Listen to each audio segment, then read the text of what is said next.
Hello, we are Team 7 and today we will walk you through an evaluation of KTS's current business and future perspectives. KTS is a fairly small family business that has lasted for over 60 years and has grown to service both domestic and business customers' boilers and designing and installing HVAC systems. Offerings. As evident from the left-hand side, servicing domestic boilers is their most widely known offering and also brings the largest amount of revenue to the firm. It's also their cheapest offering. Servicing business boilers is a developing offering that's also increasingly sought after year on year, but it is also a bit more expensive. Lastly, designing and installing HVAC systems is the most expensive offering and the most profitable one. However, the firm seems to not have too many customers seeking this type of service yet. This slide presents an analysis of the current and future performance objectives to identify which aspects of performance are important for KTS to win more servicing business in the future. Current performance objectives. KTS's first service, as evident from the left-hand side, offers all 5 objectives. Customers seem to maintain sensitivity towards price and quality. Relatively quick and flexible visits are preferred, and the market expects certainty in visiting arrangements.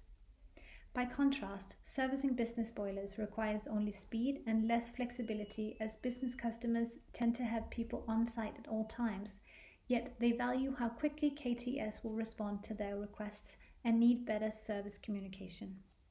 The most profitable offering relies only on quality and dependability, as founders deem customization of the systems a rare functionality of this service. This model suggests that to win more business, the key aspects for KTS to focus on is quality, dependability, as well as cost. Reducing the number of services KTS provides, whilst introducing improvements such as a CRM system, along with a KPI dashboard and better internal training for technicians, will ensure the business achieves comprehensiveness by continuing their operational strategy of remaining cost efficient, reducing wastage, and achieving wrinkle-free processes that gear operations for success. Let's kick off with a quick reality check. Does a total service model actually make sense for KTS? On the demand side, yes. More and more commercial clients are asking for outcome-based contracts that help control the energy cost. But on the operation side, the capabilities aren't quite there yet. Getting this off the ground would take investment in things like remote monitoring, analytics, and asset management. Financially, the full model won't work for every client. It would probably need leasing and selective pilots backed by the financing partners. And as of the trust and adoption, there is a good chance that existing B2B clients would get on board, especially those with high switching costs, and as long as the pricing is easy to understand. And the biggest risk, the competitors could offer lighter and cheaper bundles, and if assets underperform, it could damage both reputation and margins. And these are the real concerns, but they can be managed with smart pilots, strong partners, and a very focused rollout. Here's how the pilot model would look like in practice. It would start with 2 to 3 loyal mid-sized clients like retail chains or office spaces who already care about energy efficiency and want predictable cost. The tech stack would include remote diagnostics, telemetry, energy tracking dashboards, or predictive maintenance tools, and most of which are available through partnerships. Now, moving on, that pilot would include OEMs for reliable equipment, energy financing firms for capital needs, and analytics vendors for integration and insights. The contract model is simple. There would be a fixed monthly fee with bonuses or penalties tied to the comfort levels, uptime, and energy use. Success would be measured with KPIs like SLA compliance, energy savings, customer satisfaction, and margins. And this pilot would run in 1 or 2 urban zones where there is a strong technician coverage to keep things simple, smooth, and manageable. Yes, there are real risks with this total service model, but they are manageable with the right safeguards. SLA breaches and system failures can be avoided with predictive maintenance and real-time monitoring.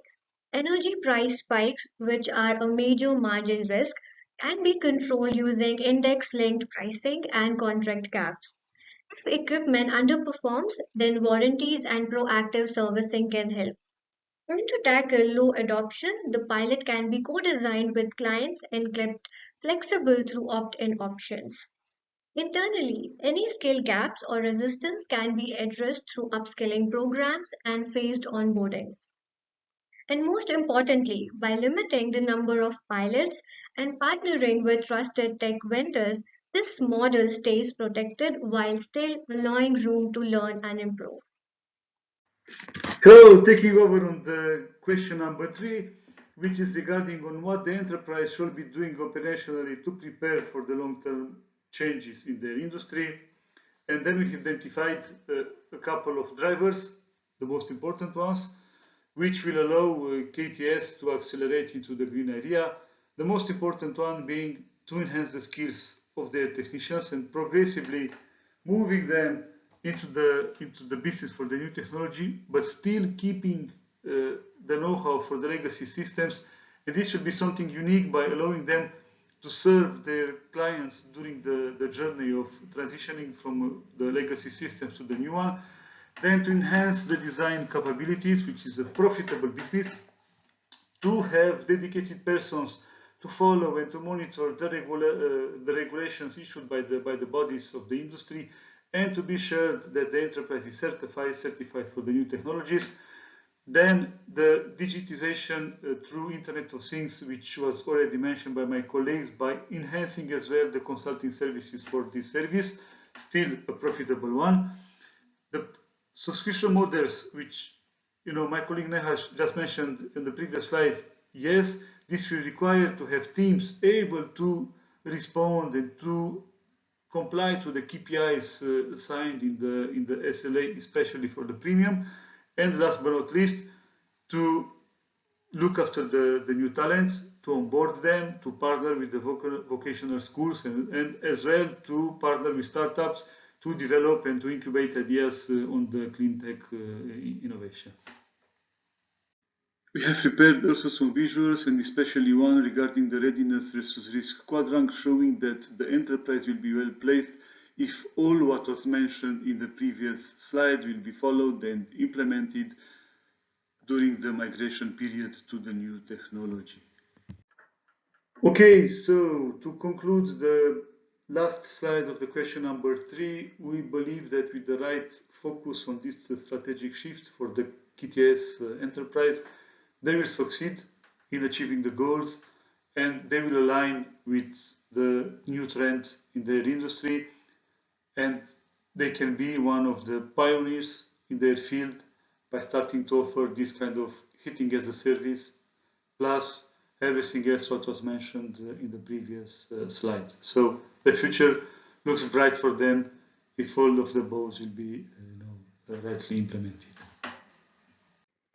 Okay, so we have reached the latest slide, concluding the work done by team number 7. So in a couple of words, we can say that we strongly believe that by implementing the right changes, KTS will be able to achieve their objective and their vision. Anyhow, this will imply to invest in new tools, to invest in pilots in order to anticipate the risks through their journey, to invest in new technologies, to completely change the servicing model and the way how the market is approached, to have a vision and to partner with the local startups in order to incubate ideas. And by gradually implementing all these measures, we strongly believe, again repeating, that they will achieve their targets, and not only they will be a pioneer, but they will cement their position as a supplier of this type of services in the industries, in the areas where they are offering the services. Thank you very much. You were listening to team number 7, and again, many thanks to all the team members who contributed to this presentation.